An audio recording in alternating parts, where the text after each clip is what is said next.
Buenas noches, muchas gracias por estar en sintonía de TN23, Todo Noticias y su programa A la Medida. Un placer saludarle, pero también un gran placer saludarte a ti, Sandy. Gracias, Julio, muy buenas noches. Gracias a ustedes también por siempre sintonizar A la Medida y estar pendientes de estas noticias destacadas, pero sobre todo del análisis de Julio Talamonti. Hoy vamos a hablar un poco acerca de las manifestaciones. Claro que sí, las manifestaciones y los derechos que tenemos, pero también, Sandy, ¿sabes? Vamos a ver acerca de un caso de corrupción que se destapó en Quetzaltenango. Uy, sí. Allanamientos fuertes durante esta jornada, pero ¿qué le parece si se prepara, se acomoda? Mientras nosotros le informamos, le adelantamos los temas en nuestros titulares. Bienvenidos. ¿Quién protege a los que no protestan? Muchos guatemaltecos son afectados por las manifestaciones. Responderemos, ¿qué es más importante? ¿Manifestar o la libre locomoción? Agresión o manifestación pacífica. Un conato de violencia se registró en las afueras del Congreso cuando el ministro de Salud se retiraba del lugar. Tenemos los detalles. Corrupción salpica a la comuna de Quetzaltenango. 16 personas fueron capturadas por presuntamente pertenecer a una estructura criminal que entregaba contratos a cambio de sobornos. Espera elecciones libres y democráticas. El presidente Jimmy Morales se expresó sobre el próximo proceso electoral organizado por el Tribunal Supremo Electoral. Impulsan el café guatemalteco. Cancillería firmó un convenio para dar a conocer al mundo las maravillas del producto producido en nuestro país.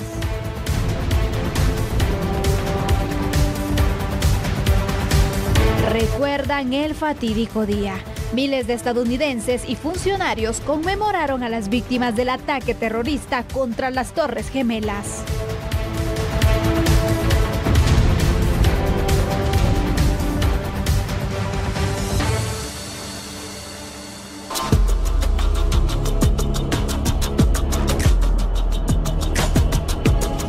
Una jornada de manifestaciones, pero sobre todo bloqueos que se han registrado, han afectado precisamente y principalmente la cadena turística. Por lo tanto, las autoridades del INGUAT llaman al diálogo, pues se confirma cancelación de viajes e ingreso económico para los que dependen de las ventas de artesanía y otro tipo de artículos. Veamos entonces estas consecuencias que se han tenido. Con los bloqueos y protestas que fueron anunciados para el resto de la semana, INGUAT augura un impacto millonario para la cadena turística. Pero definitivamente solamente con las cancelaciones que ya hubo hoy por el bloqueo de carreteras, las de ayer de los encuentros, ya sí impacta. O sea, las personas, dejemos los tour operadores, los destinos donde los están esperando los vendedores de artesanía, los restaurantes, los alquileres de carros, los alquileres de lanchas, etcétera. Todas estas personas en los destinos, en los pueblos, en el área rural que están esperando al turista, no les está llegando en este momento la derrama económica que debería.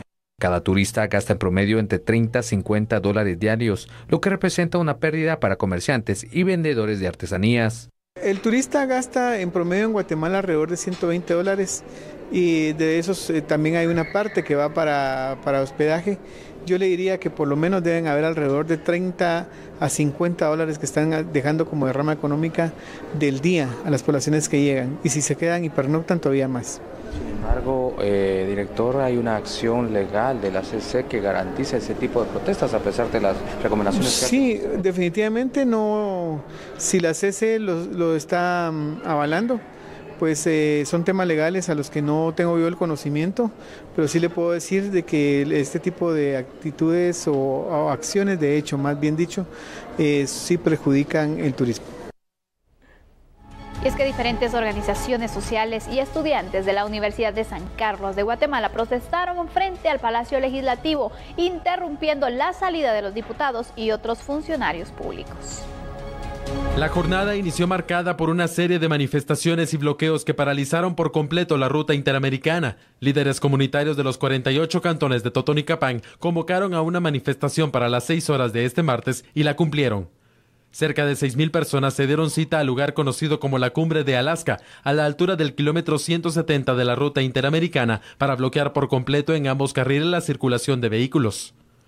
El objetivo de los manifestantes era dejar en clara su postura en cuanto a las recientes decisiones tomadas por el Ejecutivo en relación a la CICIG, además de exigir la aprobación de la ley Monsanto. El paso estuvo paralizado durante casi 9 horas y las pérdidas en la economía fueron importantes. El escenario fue similar en el corazón de la capital guatemalteca. Decenas de manifestantes llegaron esta tarde hasta la entrada del Congreso de la República para manifestar su descontento por una serie de reformas que los parlamentarios quieren aprobar en materia de antejuicios.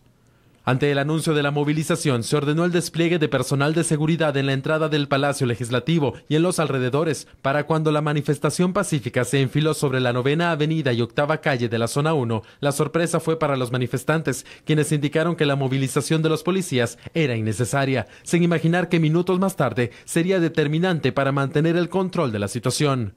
La movilización de los inconformes que habían anunciado que su manifestación sería pacífica se tornó violenta, al punto que algunos funcionarios del Estado empezaron a ser agredidos.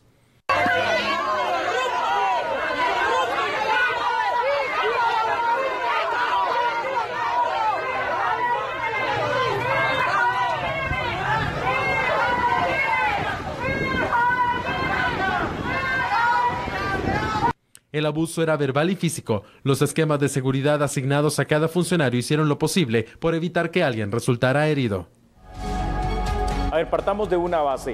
Es verdad que el derecho de asociación y de manifestación es un derecho humano, pero tan derecho humano es ese como el derecho a la libre locomoción, como también es el derecho humano al trabajo o el derecho humano a la educación. Entonces, no es del todo correcto un bloqueo total de las calles o de las carreteras, como vimos allá en el occidente a través de 48 cantones. La libre locomoción es un derecho humano que debe respetarse y que es tan importante como el derecho a la manifestación. Ahora, la pregunta es, ¿quién debería velar por el cumplimiento de que un derecho humano, que es salir a manifestar, no bloquee otros derechos humanos? Bueno, en primer lugar, la Policía Nacional Civil y también la Procuraduría de los Derechos Humanos, que aquí debería de tener una situación en la cual hubiese un diálogo o en todo caso las acciones legales pertinentes. Ya que le gusta al procurador interponer tantos amparos, pues aquí debería interponer algunos, ¿verdad? Pero bien, gracias siempre.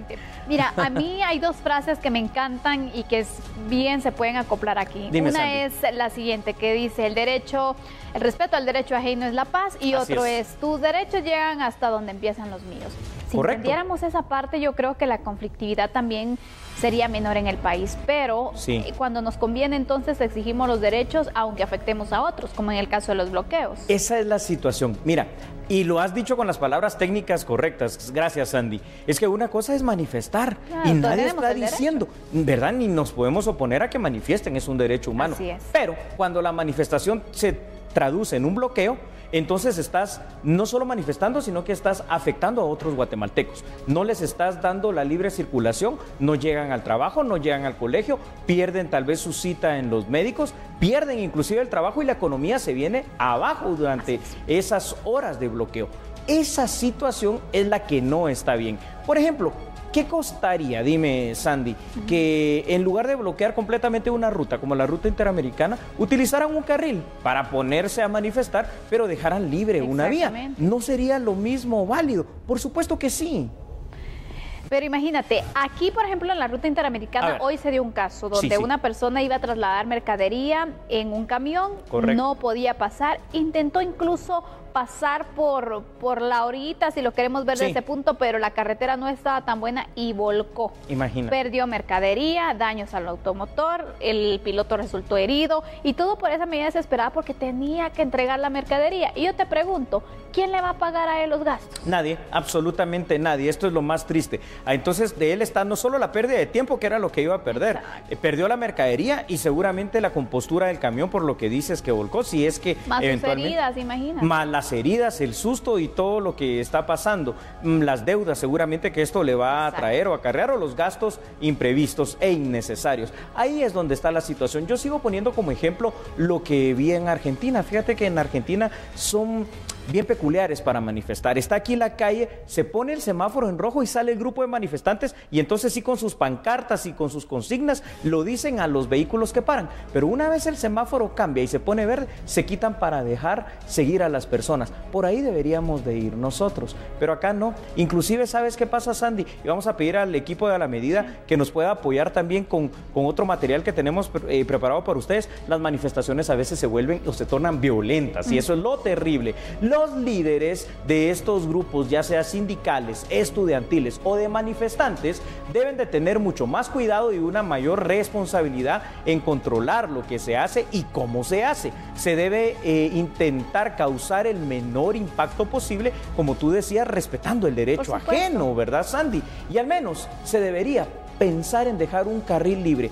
A ver, Sandy, fíjate que muchas veces vienen y bloquean las entradas o los accesos a la ciudad capital. Para generar mayor impacto. Y es que eso es lo que buscan, porque en ocasiones dicen, es que si no hacemos un movimiento fuerte, si no afectamos de esta forma, no nos van a escuchar. En realidad, tiene un efecto positivo a las peticiones y al diálogo que se pueda generar. Al contrario, esto genera enojo, conflictividad y genera un estrés, además, dentro de lo que es la ciudadanía, sobre todo de los capitalinos. Entonces, aquí deberíamos de cambiar la estrategia. Vayamos nosotros a los lugares de los manifestantes a manifestarles y bloquear igual, no los dejemos salir a que realicen sus labores diarias. ¿No les gustaría? Bueno, pues a nosotros tampoco, porque están bloqueando nuestros derechos, ¿no? Exactamente, y en diferentes puntos, imagínate, se daba la denuncia de que a 3 kilómetros las tiendas no podían abrir. Así es. El comercio se paralizó prácticamente toda la actividad. Las personas que viajan del interior, por ejemplo, buscan la capital o los diferentes centros de salud para ser atendidos. Correcto. Porque ya tenían una cita, la perdieron, no pudieron pasar. Las personas que iban a su trabajo no pudieron llegar y lamentablemente en algunos lugares si no llegas o llegas tarde precisamente, no te dicen, no se preocupe, sabemos que hay una protesta. No, o te descuentan el día o te despiden. Es correcto. ¿Cuánta gente habrá entonces perdido parte de su salario el día de hoy? ¿Cuánta gente habrá sido despedida? O por lo menos cuánta gente fue regañada injustamente por esta situación. ¿Cuánta gente que tenía esas urgencias y emergencias de llegar a los hospitales, Sandy, no lo pudo hacer y ahora es incierto cuándo puedan llegar otra vez a ser atendidos por los lugares, por los médicos, por los centros de salud o lo que sea? Esto es la parte injusta. No estamos diciendo, y recalco una vez más aquí en A la Medida, el derecho a la manifestación está allí, pero por favor no provoquemos ni coartemos los otros derechos humanos. Así es, y ante todo lo que hemos dicho de quién va entonces a respaldar a estas personas que resultaron afectadas, eso me pregunto yo. ¿Quién defiende a las personas que resultaron afectadas entonces por estos bloqueos especialmente? Porque hay manifestaciones que sí se han dado pacíficamente. Correcto. Y han tenido buenos resultados, pero estos bloqueos...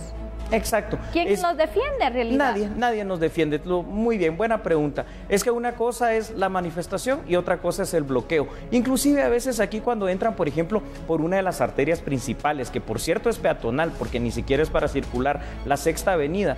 Fíjate que está bien porque lo hacen de una buena manera, se hacen escuchar, se hacen ver, y aunque sí van bloqueando las calles, no la avenida por donde van pasando, pero es solo temporal. Entonces habría que buscar esas fórmulas, o por qué no protestar, por ejemplo, frente solamente a la institución donde se quiere hacer valer el derecho, o en un parque, en una plaza, en un lugar estratégico, no bloqueando el acceso de toda la ciudadanía.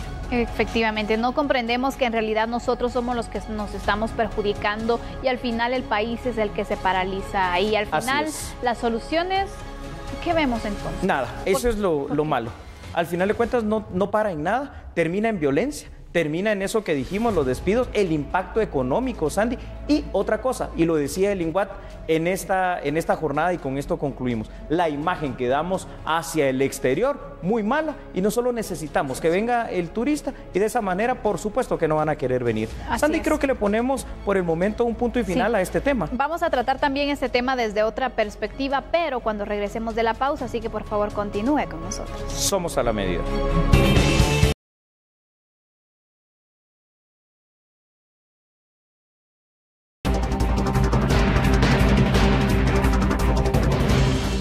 Y bueno, tenemos información de último momento. Con esto vamos a iniciar este segundo bloque informativo. Las lluvias están causando estragos, Julio. Están causando estragos, Andy, sobre todo en comunidades de San Luis y de Poptún, Petén. Pero tenemos información exclusiva de última hora, ¿verdad? Así es, el coronel Oscar Pérez nos va a dar detalles respecto al apoyo que el Ejército de Guatemala brindará a estas comunidades, así que lo tenemos vía telefónica. Buenas noches, coronel. ¿Qué nos puede comentar de este apoyo que brindarán? Buenas noches, Sandy. Buenas noches, licenciado Talamonti. En efecto, tenemos el reporte desde Poptún, Petén y en San Luis, Petén. En el área de Poptún tenemos el inconveniente de las inundaciones debido a los 2 últimos días. Fuertes lluvias han ocasionado inundaciones en el área central.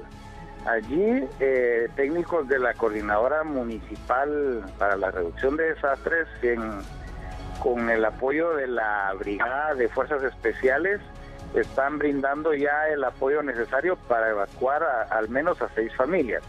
La Alcaldía Municipal ha ya ubicado un albergue en el Salón Municipal, pero las familias han preferido hasta estos momentos mantenerse en sus residencias. Las inundaciones se están dando debido a que el arroyo Cachochoch, colonia Cachochoch en Poptún, se desbordó. Hay prácticamente 40 personas en riesgo que están haciéndose las coordinaciones necesarias para que accedan a su evacuación hacia Adecope, en la colonia El Maestro de Poptún, Petén. Asimismo, en San Luis, Petén, la quebrada en la aldea Cotochá se salió de su caudal, provocando que algunas calles y las carreteras queden temporalmente bajo el agua.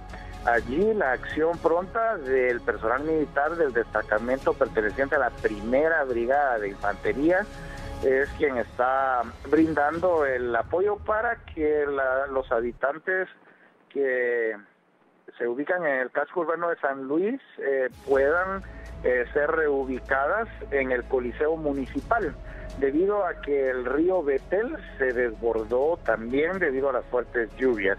Estamos coordinando también ayuda humanitaria para las personas afectadas con los técnicos que trabajan para la Coordinadora Municipal para la Reducción de Desastres. En estos momentos son críticos, ya que el agua, se observan algunas fotografías, llega arriba de la cintura de las personas, ocasionando pues que la acción pronta del Ejército de Guatemala pueda brindarles el socorro y el auxilio oportuno. Gracias, coronel, por esta información que nos traslada y gracias también por atender nuestra llamada. Esto es lo que está sucediendo en Petén, especialmente en San Luis, en Poptún, estas comunidades que han tenido entonces las secuelas de las lluvias, y lo peor de todo, Julio, es que las lluvias van a continuar. Es correcto, qué difícil, pero lo bueno es de que ya tanto Conred como el Ejército de Guatemala están en apoyo. Esperemos que esto no pase a más y se logre poner a salvo a todas las personas de esas comunidades. Así es, y bueno, luego de darle a conocer esta información de última hora, vamos a continuar con otras noticias.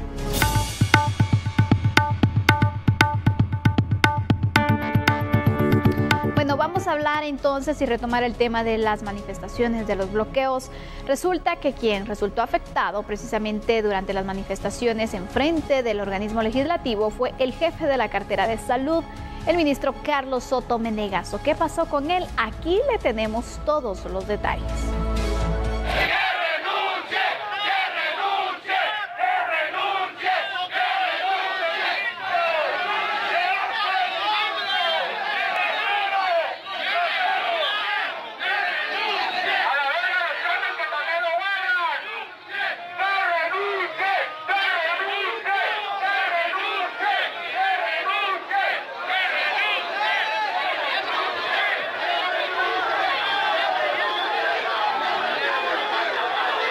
El ministro de Salud, Carlos Soto, pretendía reunirse esta tarde con representantes de la Comisión de Salud del Congreso de la República para tratar el tema de aumento salarial, pero ante la movilización de manifestantes tuvo que refugiarse en las instalaciones de una zapatería durante varias horas, hasta que los elementos de seguridad recomendaron abandonar el lugar.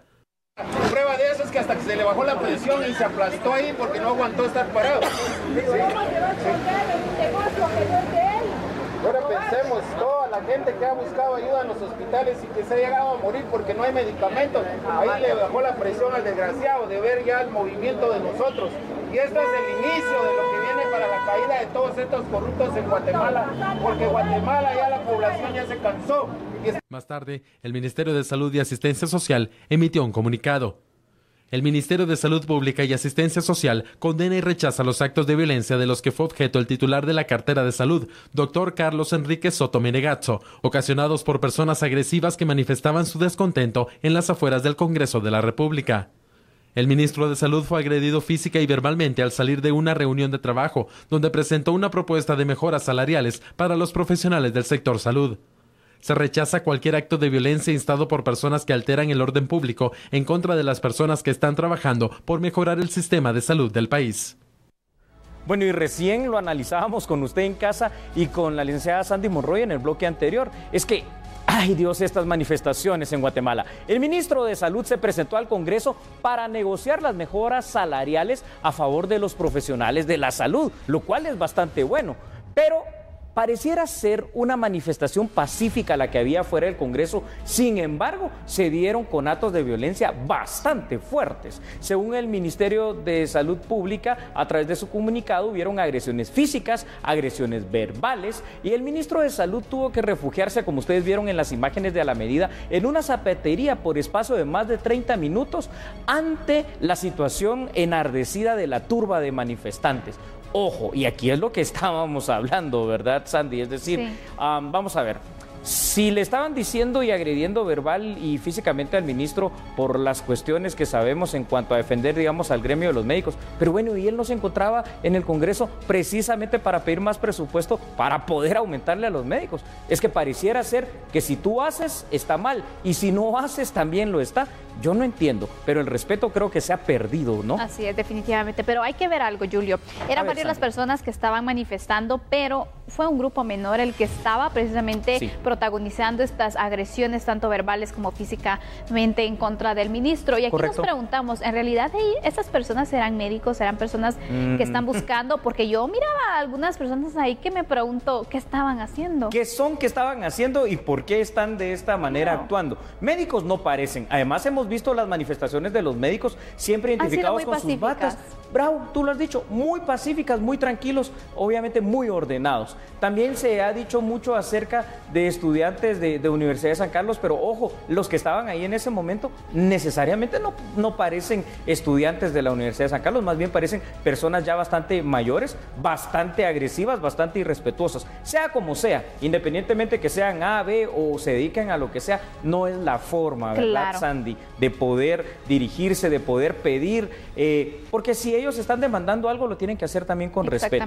¿Te parece, Sandy, si junto a la producción de A la Medida y a usted allá en casa tenemos preparada también otras imágenes para que usted pueda analizar con nosotros juntos este tema? Según las autoridades, fíjate, Sandy, afuera del Congreso se encontraban estudiantes de la Universidad de San Carlos. Y aquí vamos a comentar algo, porque entonces si esto era cierto, también las mismas autoridades estudiantiles de la San Carlos tienen que tener mucho cuidado. Recordemos que es la tricentenaria y una de las universidades de más prestigio en América. Hay que cuidar eso. Los estudiantes protestaban contra la ley de materia en antejuicio. Ni siquiera era este tema de salud. Pero aprovecharon. Aprovecharon, ¿verdad? El ministro fue despedido con insultos, con el lanzamiento de piedras, de botellas y de agua. Es más, cuando él se retiró y lo lograron sacar a través de una valla policial al vehículo oficial en el que se transportaba, le siguieron tirando piedras, botellas, de todo. Volvemos a lo mismo. Creo que está el derecho a manifestar, pero ante todo tú lo dijiste y me encantaron esas palabras que retrotrajiste del gran Benito Juárez, ¿no? Sí. El respeto al derecho ajeno es la paz. La paz. Y así debe ser. Definitivamente. Y Julio, aquí no quitamos el derecho ni la oportunidad de la gente de que pueda manifestar, porque incluso se ejerce cierta fiscalización social. Correcto. Y en base a ello también se va evaluando el manejo y el resultado, el rendimiento de un funcionario público. Es correcto. Está bien, está en todo su derecho.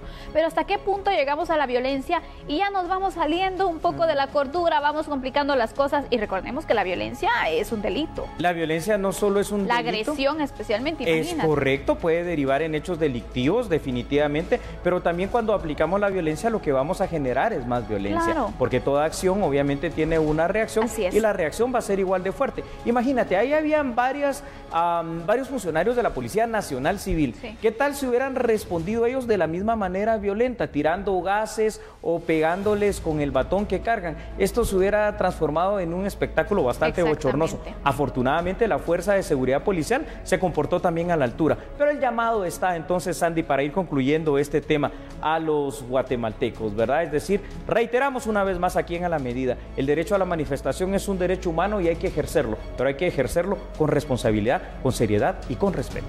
Así es, de forma pacífica, para que de esta forma sean tomadas en cuenta las peticiones que se puedan realizar. Ya se ha demostrado en otras ocasiones que sí se puede, entonces hay que hacerlo de esta forma. Es momento de hacer una pausa, regresamos con otros temas de análisis y más noticias. Somos A la Medida.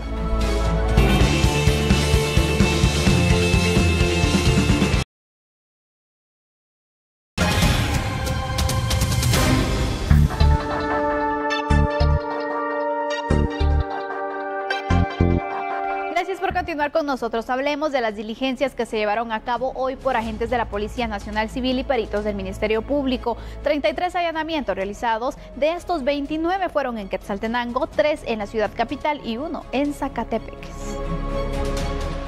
Según la FECI, la Corporación Municipal de Quetzaltenango y su ex jefe edil, Mito Barrientos, incurrieron en varios delitos por presuntamente autorizar más de 120 contratos sin realizar los procesos correspondientes, los cuales fueron valorados en más de 170 millones de quetzales.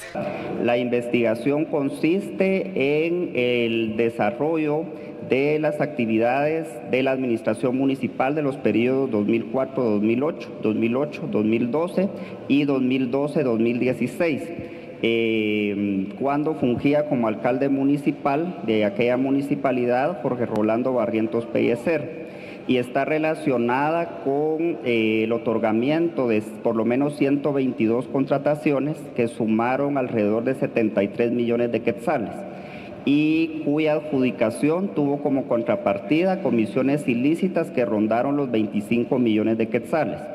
Y el producto de esa ganancia ilícita posteriormente fue ocultado mediante las operaciones de lavado, de blanqueo de dinero por quienes fueron beneficiarios por las mismas. En ese sentido, hoy se produjo la detención de 16 personas vinculadas con los hechos, quedaron 6 personas pendientes de detención y de la misma manera van a ser citadas a la audiencia de primera declaración 15 personas que están involucradas en los hechos investigados. Asimismo, la investigación indica que presuntamente la municipalidad solicitó un préstamo de más de 80 millones de quetzales a una entidad bancaria sin definir el objetivo del dinero. La Comisión Internacional contra la Impunidad en Guatemala indicó que las personas involucradas ocupaban cargos estratégicos para poder llevar a cabo los hechos. Los funcionarios integrantes de dicha estructura ocupaban puestos estratégicos en comisiones clave o de interés, como la Comisión de Infraestructura, la Comisión de Empresa Municipal de Agua, la Comisión de Recepción de Obras, la Comisión de Electrificación y Comisión de Finanzas, entre otras, ocupando algunos de ellos las presidencias de dichas instancias. En estas delegaciones se aseguraba que ciertos empresarios, con los que previamente se habían acordado sobornos, fueran los beneficiados con los contratos municipales. El constructor Palomo Lepe, principal adjudicatario de las obras, ocultaba su participación en las ofertas de obra pública a través de 2 empresas, 2 creadas por él mediante otras personas y 10 que respondían a otras constructoras, las que participaban como licitadores aparentes y que presentaban su documentación en las licitaciones a cambio de un 10% del valor del contrato. La ejecución de la obra era realizada por el constructor Palomo Lepe, mientras los supuestos adjudicatarios les trasladaban el 90% del valor de la misma a través de cheques a sus trabajadores o proveedores. A su vez, los funcionarios municipales se repartían entre un 20 y un 30% de la obra. Como mediadores entre la estructura y el constructor se encontraba uno de los concejales, Carlos Daniel Illescas López, y la ex gobernadora Quetzaltenango, madre del concejal María Elisa López Ixtalbán. El dinero se entregaba a los funcionarios en efectivo a través de pagos de deudas, entregas de automóviles y sumas en efectivo, entre otros. Durante la investigación se contactó la existencia de cheques para los trabajadores del empresario y colaborador eficaz Palomo Lepe, lo cual fue corroborado en sus declaraciones, que junto con el análisis de los procesos de licitación son elementos de prueba del fraude en el otorgamiento de los contratos. En total, las autoridades ejecutaron 16 órdenes de captura, entre ellos los familiares del exalcalde. A ver, y esto es lo que hemos venido analizando realmente en los últimos días.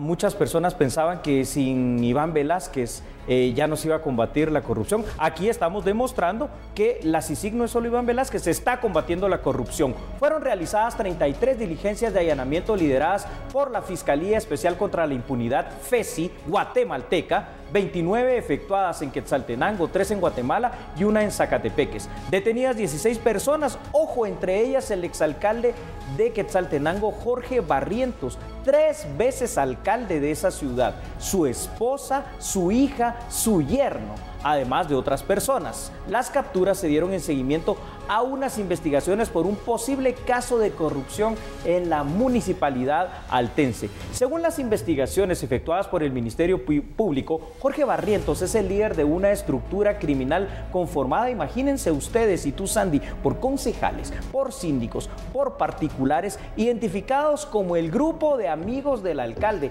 Por Dios, ¿hasta dónde se ha llegado en el tema de corrupción en nuestro país? Imagínate cuántas obras, se hablan más de 100 en este caso, que fueron utilizadas, bueno, mal utilizadas, por decirlo así. ¿Y cuánto dinero ganarían al final? Imagínate. Es que esa es la situación tan triste. Claro. A ver, Quetzaltenango es la segunda ciudad en importancia de Guatemala, una ciudad muy bella, en su momento la capital del 6º estado de Los Altos, te recuerda.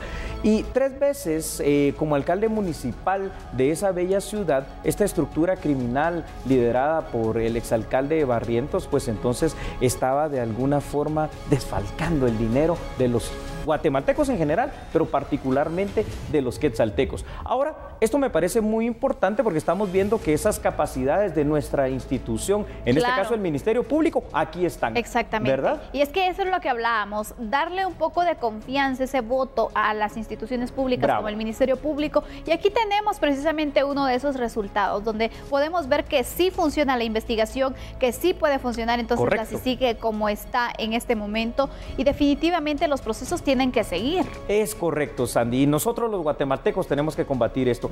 ¿Quieres que te siga comentando y de alguna forma informando también acá en A la Medida? Sí, por favor. ¿Cómo estaba integrada esta estructura? Bueno, pues producción nos va a ayudar para que usted en casa lo pueda visualizar. La estructura se aseguraba que la municipalidad de Quetzaltenango beneficiara con contratos determinados a empresarios que ya habían pagado previamente los sobornos, imagínate tú. El caso más emblemático en esta estructura es el de Jorge Ernesto Palomo Lepe. Él entregó sobornos entre el 2004 y el 2012 por un monto de más de 20 millones de quetzales a cambio de contratos. El empresario negociaba que otros empresarios concursaran en los procesos de licitación y de cotización de la municipalidad quetzalteca para aparentar la legalidad. La investigación encontró 122 procesos de licitación o cotización realizados de manera fraudulenta. Es decir, si solo en sobornos esta persona, porque hay más personas, Sandy, pagó 20 millones en esos sobornos, vuelvo a reiterarlo, imagínate cuánto dinero entonces se habrá defraudado. Así es, Julio, pero yo te tengo una frase aquí, quiero que hablemos un poco acerca de eso. Bien dicen, tanto peca el que paga como paga el que peca. Aquí es una corrupción de doble vía. Eso es muy cierto, y la doble vía es que obviamente de 2 no pelean o 2 no pecan, como haciendo el parangón con lo que dijiste, si uno no quiere. Es decir, tanta culpa tiene aquel que ofrece el soborno como el que lo recibe y viceversa. Así es. Porque si una de las dos partes dijese no e hiciera las denuncias pertinentes, esto no sucediera. Pero como las dos partes se pusieron de acuerdo, entonces al final de cuentas dejaron algunos rastros, y estos rastros han sido investigados por una fiscalía guatemalteca, la FESI. Y la FESI ahora del Ministerio Público guatemalteco está dando estos resultados. Esperemos que las investigaciones continúen. Vamos a dar por concluido este tema y seguramente hablaremos más de él. Así es, vamos a ver qué sucede también en torre de tribunales, cómo es que machan estas audiencias, las evidencias que se logren presentar y el desarrollo, por supuesto, del caso. Así que usted dele seguimiento con nosotros. Ahora vamos a conocer otras noticias. Hablemos Hablemos entonces de este tema, que la Cancillería guatemalteca está buscando precisamente darle realce al café de nuestro país, por lo que ha firmado un convenio para dar a conocer el café guatemalteco en diferentes partes del mundo. Pero conozcamos entonces cómo es que lograron hacer esta alianza y también cuál es el plan que se tiene. Por medio de un acuerdo interinstitucional, los diferentes consulados guatemaltecos en el mundo darán a conocer el café guatemalteco, con el objetivo de llegar a posibles compradores. La idea es que podamos tener el producto en las misiones para que puedan tener algunas degustaciones, poder ofrecerlos a los potenciales compradores en su momento, y habrán estrategias específicas que ya se estarán trabajando específicamente con Anacafé para poder hacer este tipo de comunicación a nivel de las misiones. El presidente de Anacafé, Ricardo Arenas, expresó que este tipo de apoyos interinstitucionales ayudan a mejorar la calidad de vida de personas que se dedican a la caficultura, y al mismo tiempo aprovechó para respaldar a la Cancillería en la defensa de la soberanía del país. Precios del café que se están manejando, que definitivamente están muy por debajo de los costos de producción. En el caso de Guatemala, de más de 125,000 familias productoras, y eso yo realmente quiero resaltar esto aprovechando la plataforma que hoy nos tiene aquí reunidos, porque lo que ustedes están hoy presenciando es un momento histórico para el beneficio de Guatemala, para el beneficio de miles de familias productoras que están en los 22 departamentos y que hoy están corriendo el riesgo de la pobreza y que hoy están corriendo el riesgo de la no sostenibilidad del café. La información continúa acá en A la Medida, pero no en este instante, Sandy. Así es, vamos a una pausa, regresamos enseguida. Somos A la Medida.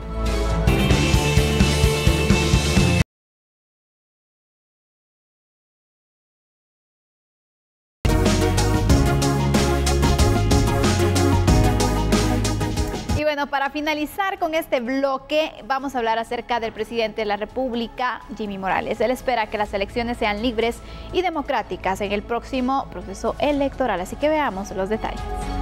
El mandatario Jimmy Morales se expresó sobre el proceso electoral que será organizado por el Tribunal Supremo Electoral para el próximo año. Enero, Dios mediante, va a haber una convocatoria libre para una elección democrática libre.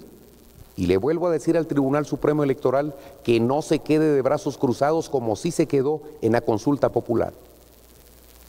Le asignamos con esfuerzo 300 millones de quetzales, con esfuerzo.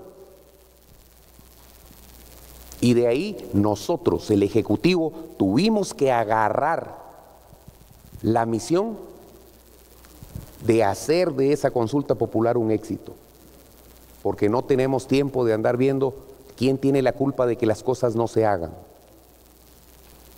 Así es que Tribunal Supremo Electoral, por favor, cumpla la ley,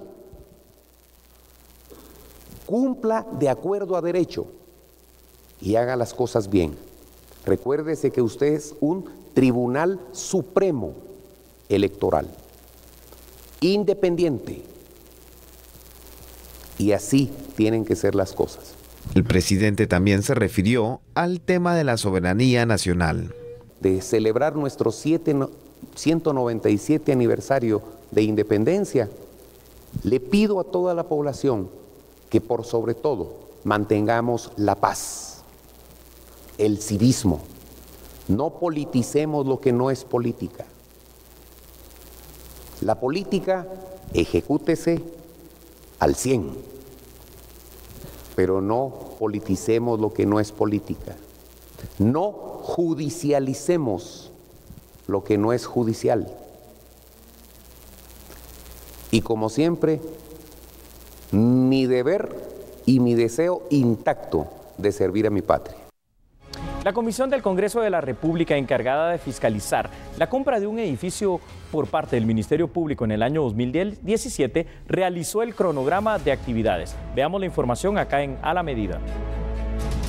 La comisión indicó que iniciarán con la revisión de documentos por medio de una línea de investigación que ayudará a recabar datos para el informe circunstanciado. El diputado Fernando Linares, integrante de la comisión que fiscalizará la compra del edificio del Ministerio Público en la Zona 5, comentó sobre las primeras acciones. Haremos una visita al edificio, estrecharemos contacto con la Fiscalía de Delitos Administrativos del Ministerio Público, que está conociendo este caso, ya tienen agente fiscal, ya tienen auxiliar fiscal, y pediremos también una serie de otras líneas de investigación, sobre todo las bancarias y las de evaluaciones del edificio. Durante las audiencias públicas serán citados trabajadores de fiscalías y funcionarios del Ministerio Público. El vicepresidente del Congreso de la República, Felipe Alejos, señaló que la compra del edificio tiene una sobrevaloración, ya que el MP pagó 35 millones de quetzales. Porque por lo menos existe una sobrevaloración de un 40%. La comisión fiscalizadora que está desarrollando ahorita su trabajo tiene que hacer un trabajo profesional, objetivo y transparente para precisamente dilucidar todas estas dudas que existen, que se dieron durante este proceso. Nosotros los guatemaltecos debemos de luchar en contra de la corrupción, pero con un ente fiscalizador, con un ente de investigación, en este caso como es el Ministerio Público, pero que sea independiente, y un sistema de justicia independiente, no cooptado.